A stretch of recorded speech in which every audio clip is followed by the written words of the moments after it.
a lot about the rise of remote work and its long-term economic effects on my channel. So I thought I'd make a video about this article I found in The Economist.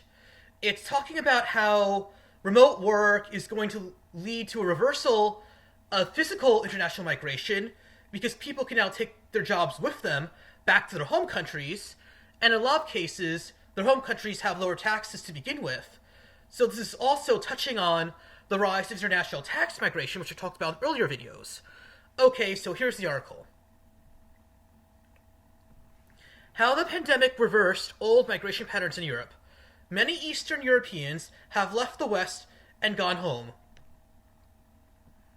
So this is both touching on how remote work will lead to an increase in international tax migration and how remote work will lead to a large increase in the phenomenon of offshoring, because a lot of jobs that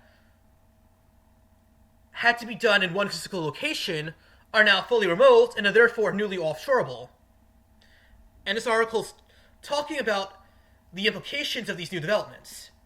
So, okay. After a decade in Britain, it took Alex Kirillov, I'm sorry I mispronounced that, barely 24 hours to decide to leave. In March 2020, as Europe's borders slammed shut, Mr. Kirillov, a 31-year-old strategy consultant, had a choice. Lock down in a costly, lonely London flat, or go home to the Czech Republic and be close to family. I was not planning to leave for another 5 years or longer, or never, he says, but COVID-19 changed his mind.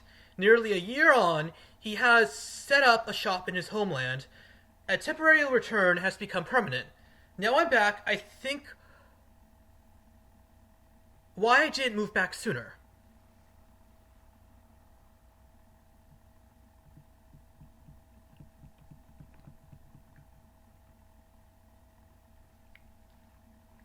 He was not alone. In 2020, Europe saw a great reverse migration, as those who had sought work abroad returned home.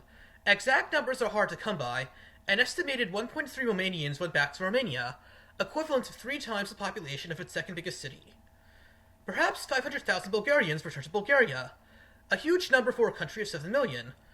Lithuania has seen more citizens arriving than leaving for the first time in years. Other measures show the same.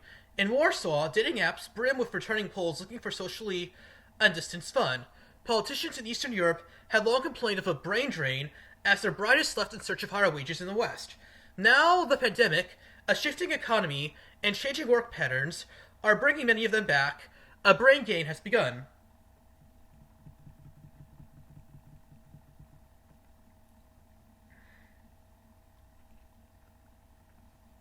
Migration vexes European politicians.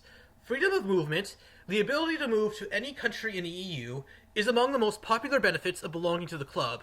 It is especially cherished by citizens of former communist countries who have grim memories of being prevented from traveling by their own rulers. However, although most Europeans believe in freedom of movement for themselves, some are less sure about granting it to others. And governments of countries that lost lots of clever, enterprising young people tend to lament this fact. Graphics on Lithuanian government websites show the population dwindling from 3.7 million in 1990 to 2.8 in 2019, thanks to emigration and low birth rates. About 2 million Poles, or 5% of the country's population, live elsewhere in Europe. Often it is the most qualified. Doctors and nurses quitting Romania are particularly an issue.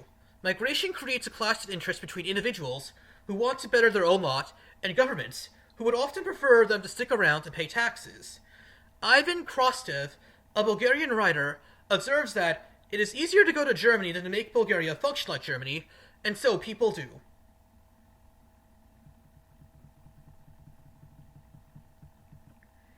Yet even before the pandemic, this process had started to reverse in some places.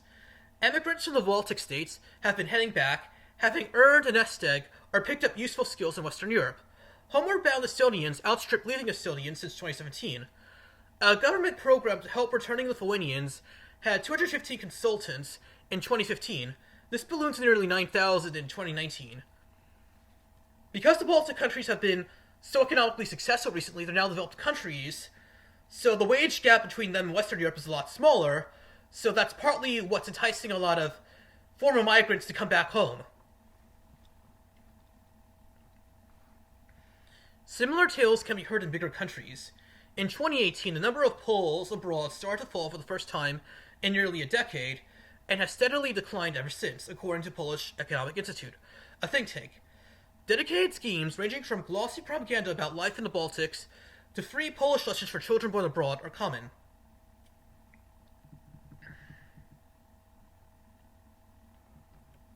Migration anywhere in the world is often temporary.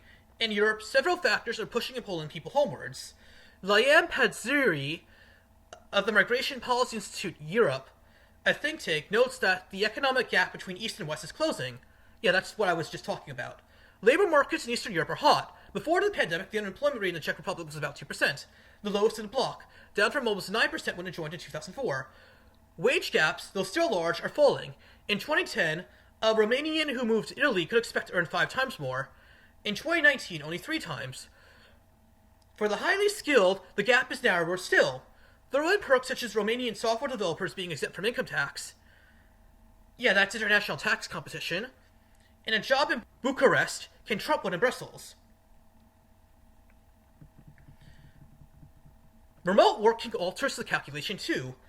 A new grey economy has sprung up across the EU, with white-collar staff living in one country, but illicitly working in another. Often these people are expats in their own country, physically at home but telecommuting across the border. Headhunters now dangle the prospect of working anywhere, says a Romanian private equity executive. Once the taxman catches up, however, those grey workers will have to choose, stay or go. Blue-collar workers typically have fewer choices. Waiters and cleaners, many of whom are migrants, cannot work remotely. Some 700,000 foreign workers have left London during the pandemic, deciding that the occasional glimpse of the Thames did not make up for the high rents and sudden collapse of job opportunities.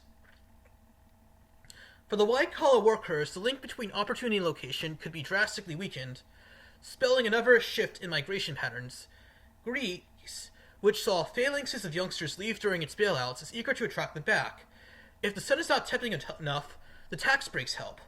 Workers who move to the country can have their tax bill halved for the first 7 years. The number of people flowing back to Eastern Europe is still much smaller than the number who originally left, and those who went home because of the pandemic may head off again when the lockdown eases.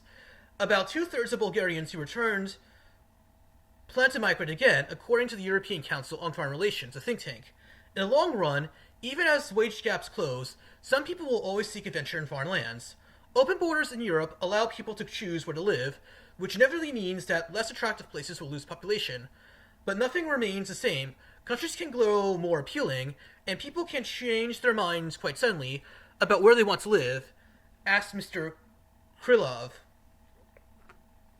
So this article is touching about how remote work is leading to an increase in international migration, which is causing countries to start to offer more tax breaks in order to attract employees. And that's going to have an effect on how much tax revenue these governments can potentially raise if they're competing over tax breaks to attract employees.